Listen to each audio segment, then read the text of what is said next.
नरक में गिराने वाले पापों का संक्षिप्त परिचय। सनत कुमार जी कहते हैं, व्यास जी, जो पाप परायण जीव महानरक के अधिकारी हैं, उनका संक्षेप में परिचय दिया जाता है। सावधान होकर सुनो। पर स्त्री को प्राप्त करने का संकल्प, पराये धन को अपहरण करने की इच्छा, चित्त के द्वारा अनिष्ट चिंतन तथा न करने योग्य कर्म में प्रवृत्त होने का दुराग्रह, ये 4 प्रकार के मानसिक पाप कर्म हैं। असंगत प्रलाप, बेसिर पैर की बातें, असत्य भाषण, अप्रिय बोलना और पीठ पीछे चुगली खाना, ये 4 वाचिक वाणी द्वारा होने वाले पाप कर्म हैं। अभक्ष्य भक्षण, प्राणियों की हिंसा, व्यर्थ के कार्यों में लगना तथा दूसरे के धन को हड़प लेना, ये 4 प्रकार के शारीरिक पाप कर्म हैं। इस प्रकार के 12 कर्म बताए गए हैं जो मन, वाणी और शरीर, इन तीनों साधनों से संपन्न होते हैं। जो संसार सागर से पार उतारने वाले महादेव जी से द्वेष करते हैं, वे सब के सब नरकों के समुद्र में गिरने वाले हैं। उनको बड़ा भारी पातक लगता है। जो शिव ज्ञान का उपदेश देने वाले तपस्वी की, गुरुजनों की ओर पिता ताऊ आदि की निंदा करते हैं, वे उन्मत्त मनुष्य नरक समुद्र में गिरते हैं। ब्रह्म हत्यारा, मदिरा पीने वाला, सुवर्ण चुराने वाला, गुरु पत्नीगामी तथा इन 4 से संपर्क रखने वाला 5वीं श्रेणी का पापी, ये सब के सब महापातकी कहे गए हैं। जो क्रोध से, लोभ से, भय से तथा द्वेष से ब्राह्मण के वध के लिए महान मर्म भेदी दोष का वर्णन करता है, वह ब्रह्म हत्यारा होता है। जो ब्राह्मण को बुलाकर उसे कोई वस्तु देने के पश्चात फिर ले लेता है तथा जो निर्दोष पुरुष पर दोषारोपण करता है, वह मनुष्य भी ब्रह्म हत्यारा होता है। जो भरी सभा में उदासीन भाव से बैठे हुए श्रेष्ठ दूजों को अपनी विद्या के अभिमान से अपमानित करके उसे निस्तेज कर देता है, उसे ब्रह्म हत्यारा कहा गया है। जो दूसरों के यथार्थ गुणों का भी बलात् खंडन करके झूठे गुणों द्वारा अपने आप को उत्कृष्ट सिद्ध करता है, वह भी निश्चय ही ब्रह्म हत्यारा होता है। जो सांडों द्वारा बाही जाती हुई गौओं के तथा गुरु से उपदेश ग्रहण करते हुए दूजों के कार्यों में विघ्न डालता है, उसे ब्रह्म हत्यारा कहते हैं। जो देवताओं, ब्राह्मणों तथा गौओं के उपयोग में दी हुई भूमि को हर लेता है, उसे ब्रह्म हत्यारा कहा गया है। देवता और ब्राह्मण के धन को हर लेना तथा अन्याय से धन कमाना ब्रह्म हत्या के समान ही पातक जानना चाहिए। जिस किसी व्रत, नियम तथा यज्ञ को ग्रहण करके उसे त्याग देना तथा 5 महायज्ञों का अनुष्ठान न करना मदिरापान के समय पातक बताया गया है।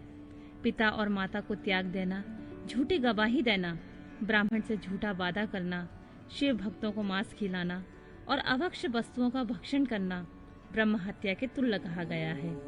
वन में निरापराध प्राणियों का वध कराना भी ब्रह्म हत्या के ही तुल्य है। साधु पुरुषों को चाहिए कि वह ब्राह्मण के धन को त्याग दे, उसे धर्म के कार्य में भी न लगाए, अन्यथा ब्रह्म हत्या का दोष लगता है।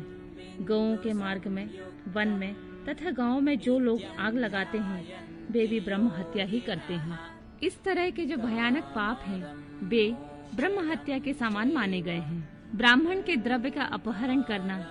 पैतृक संपत्ति के बंटवारे में उलटफेर करना, अत्यंत अभिमान और अधिक क्रोध करना, पाखंड फैलाना, कृतज्ञता करना, विषयों में अंतर्गत आसक्त होना, कंजूसी करना, सत्पुरुषों से द्वेष रखना, पर स्त्री समागम करना, श्रेष्ठ कुल की कन्याओं को कलंकित करना, यज्ञ, बाग बगीचे, सरोवर तथा स्त्री पुरुषों का विक्रय करना, तीर्थ यात्रा, उपवास तथा व्रत और उपनयन आदि का सौदा करना,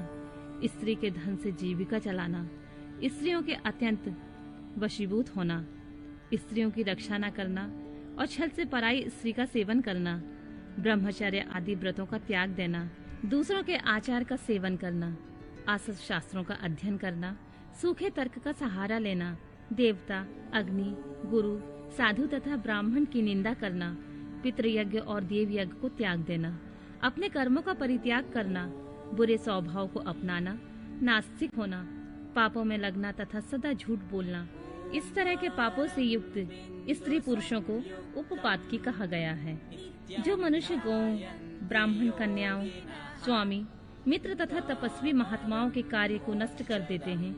वे नरकगामी माने गए हैं। जो ब्राह्मणों को दुख देते हैं, उन्हें मारने के लिए शस्त्र उठाते हैं,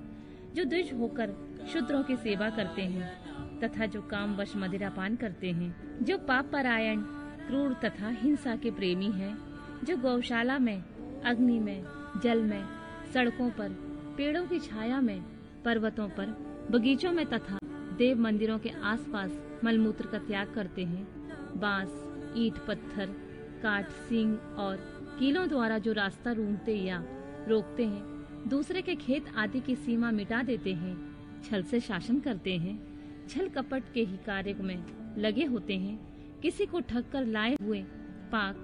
अन्न तथा वस्त्रों का छल से ही उपयोग करते हैं, जो स्त्री, पुत्र, मित्र, बाल, वृद्ध, दुर्बल, आतुर, भृत्य, अतिथि तथा बंधुजनों को भूखे छोड़कर स्वयं खा लेते हैं, जो आजितेंद्रिय पुरुषों स्वयं नियमों को ग्रहण करके फिर उन्हें त्याग देते हैं, संन्यास धारण करके वे फिर से घर बसा लेते हैं, जो शिव प्रतिमा का भेदन करने वाले हैं, गौओं को क्रूरता पूर्वक मारते और बारंबार उनका दमन करते हैं, जो दुर्बल पशुओं का पोषण नहीं करते हैं, सदा उन्हें छोड़े रखते हैं, अधिक भार लादकर उन्हें पीड़ा देते हैं तथा सहन न होने पर भी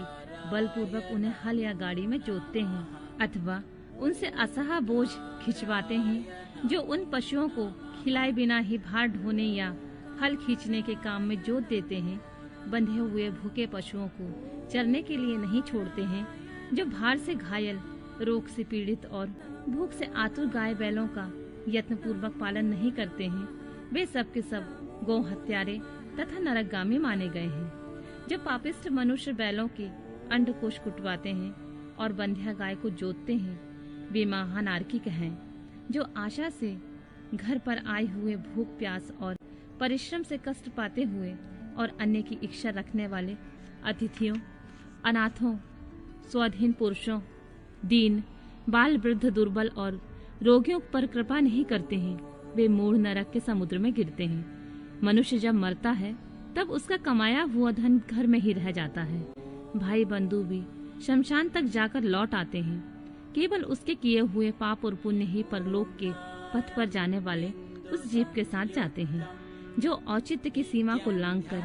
मनमाना कर वसूल करता है तथा दूसरों को दंड देने में रुचि रखता है, वह राजा नरक में पकाया जाता है। जिस राजा के राज्य में प्रजा घूसखोरों अपनी रुचि के अनुसार कम दाम देकर अधिक कीमत का माल लेने वाले अधिकारियों तथा चोर डाकुओं से अधिक सताई जाती है, वह राजा भी नरकों में पकाया जाता है। पराई स्त्रियों के साथ व्यभिचार और चोरी करने वाले प्रचंड पुरुषों से जो पाप लगता है, वह पर स्त्रीगामी राजा को भी लगता है। जो साधु को चोर और चोर को साधु समझता है तथा बिना विचारे ही निरपराध को प्राण दंड देता है, वह राजा नरक में पड़ता है। जिस किसी पराये द्रव्य को सरसों बराबर भी चुरा लेने पर मनुष्य नरकों में गिरते हैं, इसमें संशय नहीं है। इस तरह के पापों से युक्त मनुष्य मरने के पश्चात यातना भोगने के लिए न्यूतन शरीर पाता है, जिसमें संपूर्ण आकार अभिव्यक्त रहते हैं। इसलिए किए हुए पाप का प्रायश्चित कर लेना चाहिए, अन्यथा 100 करोड़ कल्पों में भी बिना भोगे हुए पाप का नाश नहीं हो सकता। जो मन, वाणी तथा शरीर द्वारा स्वयं पाप करता, दूसरों से कराता तथा किसी के दुष्कर्म का अनुमोदन करता है, उसके लिए पाप गति ही फल है।